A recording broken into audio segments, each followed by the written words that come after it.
গতকালকে গোপালগঞ্জে জুলাই বিপ্লবের অন্যতম নায়ক সেই সব নেতৃত্বদের দ্বারা গঠিত এনসিপির পূর্ব ঘোষিত পদযাত্রা এবং সমাবেশের উপরে প্রকাশ্য দিবালোকে ফ্যাসিবাদীদের যে হামলা হয়েছে, প্রশাসনকে, জাতিকে, জনগণকে বিস্মিত করে যে ঘটনা গোপালগঞ্জ ঘটেছে, তার বিরুদ্ধে জামাত ইসলামী আজকে সারা দেশে বিক্ষোভের ডাক দিতে বাধ্য হয়েছে।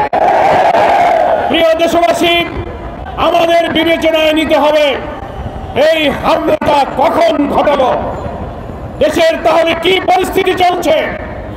যে মুহূর্তে বাংলাদেশের জনগণ আসন্ন জাতীয় সংসদ নির্বাচনে একটি জাতীয় ঐক্যমত্য গড়ে তুলে আবার সুষ্ঠু নির্বাচনের মাধ্যমে নির্বাচিত সরকারের কাছে ক্ষমতা হস্তান্তরের জন্য প্রচেষ্টা চালিয়ে যাচ্ছে, যেটা ছিল জুলাই বিপ্লবের আকাঙ্ক্ষা, এটা একটা মুহূর্তে আমরা এখন জাতীয় অতিক্রম করছি। অপরদিকে আগামী পরশুদিন 19 জুলাই ইতিহাসের সর্ববৃহৎ জাতীয় মহাসমাবেশ হবে উদ্যানে। সারা বাংলাদেশের জেলা, মহানগর, ঢাকার পার্শ্ববর্তী সমস্ত জনগণ এই মহাসমাবেশে আসার জন্য ব্যাপক প্রস্তুতি, প্রচার, মিছিল, মিটিংয়ে বাংলাদেশ মুখরিত করে রেখেছে।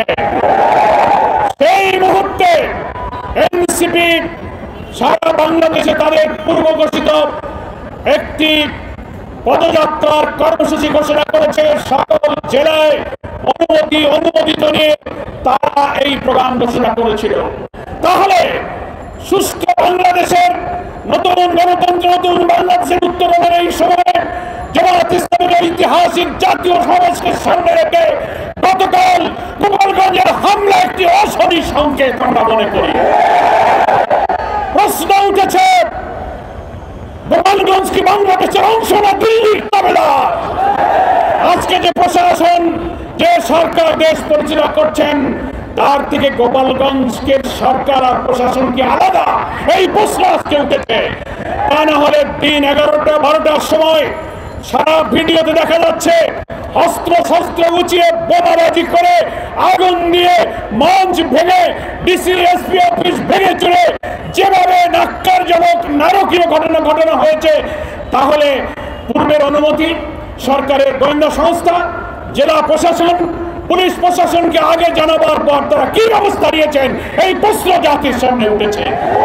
তাহলে কি আমরা সেই আওয়ামী ফ্যাসিবাদী যুগে ভিন্ন মতের সভাকে ভেঙে দেওয়া, বাতিল করা, নিষিদ্ধ করা, মঞ্চ ভেঙে দেওয়ার সেই যুগে আমরা এখনো বসবাস করছি কিনা, এই প্রশ্ন এখন উঠেছে।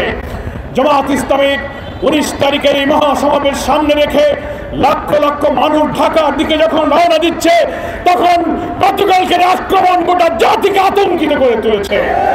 আমরা পরিষ্কার সরকারের কাছে দাবি করতে চাই, হামলা হলো তখন পুলিশ প্রশাসন কি করেছে ভিডিওতে জনগণ দেখেছে। ডিসি সাহেবের দায়িত্ব কি ছিল? এসপি সাহেব কি করেছে? ওই জেলার সেনাবাহিনীর যিনি কমান্ডিং অফিসার ছিলেন তার কর্তব্য কি ছিল?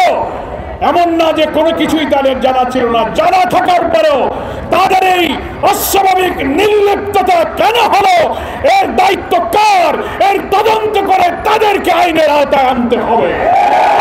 তা না হলে আগামী দিনে আজকের এই অন্তর্বর্তীকালীন সরকারের অধীনে একটি সুষ্ঠু নির্বাচনের লক্ষ্যে ফ্যাসিবাদ বিরোধী আন্দোলনে আমরা যারা রাজপথে ছিলাম, যারা একটি আবার নির্বাচনের লক্ষ্যে জাতীয় ঐক্যমতে এগিয়ে যেতে চেষ্টা করছি, তাদেরও সভা সমাবেশ, তাদেরও ভিন্ন মত এইভাবে হামলার সম্মুখীন হতে পারে। সরকারকে তাই এটা নিশ্চিত করতে হবে। আজকে প্রশাসনকে বাছাই করতে হবে, প্রশাসনের মধ্যে কারা এখনো ফ্যাসিবাদের দোসর, আর দেশবাসীর মধ্যে যদি ফ্যাসিবাদের তাবেদার কোন শক্তি দিল্লির তাবেদার থেকে থাকেন, তাদেরও চিহ্নিত করে নির্বাচনের আগে শুদ্ধ অভিযান না চালালে বাংলাদেশের জনগণ নিরাপদ থাকবে না। বাংলাদেশের বিরোধী দল মতের সভা সমাবেশ, মিটিং, মিছিল নিরাপদ থাকতে পারে না।